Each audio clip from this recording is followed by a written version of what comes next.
Hey, Pastor Steve Waldron. I hope you're having a great day or night in Jesus. This is a book I've been wanting to get my hands on for a long time, and a good friend, I think O.C. Marler, was able to purchase this and send it to me. He's so nice to do this. So it's Emmanuel, Fortress Press. That's like a Lutheran publishing house, and he is considered to be the authority on Old Testament textual criticism. He's really helped out with the Museum of the Bible up in Washington, D.C. with Mr. Green. Is it Steve Green? I can't remember. And not the singer Steve Green, but the Hobby Lobby Steve Green. Man, it's got a beautiful, by the way, decorative headband and tailband. Let's see if it's Smith's own. It may be. Let's see. No, it's not lying flat. But anyhow, and one thing I want to do, I'll just show you a little bit of the table of contents, and then I'm going to read through the table of contents and let you see kind of the depth and the thoroughness that he goes through. Now, he's one of the ones that defended Green. Green got under a lot of heavy pressure because of supposedly getting some various manuscripts and artifacts illicitly, or maybe even some fakes. And Tav said, man, we went through the proper processes. And so let's go see that. But an indispensable source of information related to textual criticism, that's a review of biblical literature. Lawrence Schiffman, New York University, says nowhere else can you find such a thorough presentation how the Bible is transmitted in the Second Temple times. Sidney White Crawford, University of Nebraska, says must have for any serious scholar of the Bible. Judith E. Sanderson of Seattle University, replete with examples, tables, plates, lucid definitions, explanations, as well as extensive bibliographies. This is the type book I would love to sit down and read one day. I've not yet, but I have been reading through it, and I'm learning.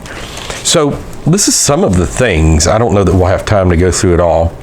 But so the need for textual criticism of Hebrew Aramaic scripture, differences among the many textual witnesses. This is all in the table of contents. So you have the sequence of books, chapter division, layout of the text, verse division, single letters and words, vocalization and accentuation, notes of the Masorah, that's the Masoretes, the notes they made, different editions based on the same manuscript, differences due to printing errors, mistakes, corrections, and changes in the text, including the Masoretic text. The Masoretic text does not reflect the original text of the biblical books, which I would disagree with him there. But I have read his reasoning behind that in times past. Differences between interbiblical parallel text in the Masoretic text, a modern approach to textual criticism, beginnings of critical inquiry into the scriptural text. So you can see, I mean, that's just, a lot of these are just valuable things. Text canon and sacred status, subjectivity of this book. So notice he's saying it's subjective, not necessarily objective. Hebrew witnesses, Proto-Masoretic text and the Masoretic text, the consonantal framework, Proto-Masoretic text, and the Masoretes' background development of the consonantal text, the origin, the evidence, the significance and differences between medieval manuscripts, which wasn't a lot. Vocalization, background systems of vocalization, differences between the vocalization systems, character of the Tiberian vocalization. Because you remember there were three other groups that predated the Masoretes that were copying scripture. Holden and Geisler have a great thing on that in their book on biblical archaeology. Paratextual elements, text division, sections, verse, chapters, and Parashot, Pisca, Yamisa, Pusak, inverted nunim, extraordinary points, punctua extraordinaria, suspended letters, literae suspensiae, special letters, the kier and the katib. You hear me talk about that which is written, that which is spoken.